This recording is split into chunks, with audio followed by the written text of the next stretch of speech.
તો સુરત શહેર પોલીસ દ્વારા લોક દરબારનું આયોજન કરવામાં આવ્યું હતું, જેમાં આપને રસ નથી પરંતુ સુરત પોલીસને છે શીર્ષક આપવામાં આવ્યું હતું।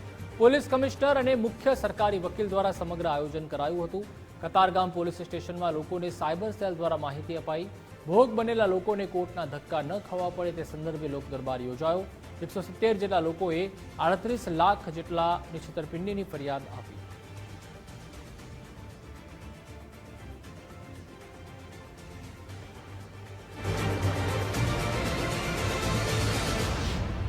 અને આજ પૈસા આ લોકોને પરત કરવા માટે આજના કાર્યક્રમ અહીંયા આયોજિત કરવામાં આવેલ, જેમાં આ શીર્ષક હતા કે અમે લોકો બહુ પહેલા ટ્રાય કર્યા, કોઈ આવવા માંગતા નહીં હતા, કારણ કે 500-700 રૂપિયા હોય અને પછી કોર્ટમાં જો પ્રક્રિયામાં જવાના હોય, અમના વકીલશ્રીઓને મળવાના હોય ફોર્મ ભરવા માટે, રિફંડ માટે, તો એનાથી દૂર ભાગતા હતા। તો અમે લોકો એવા શીર્ષક હેઠળ કે આપના રસ નથી પરંતુ સુરત શહેર પોલીસના રસ છે આપના પૈસા માટે, તો એના હિસાબ તો 170 જેટલા લોકોના કુલ 38 લાખ રૂપિયાથી આસપાસના રકમના ટોટલ જો આજે રિફંડની પ્રક્રિયા થઈ રહી છે।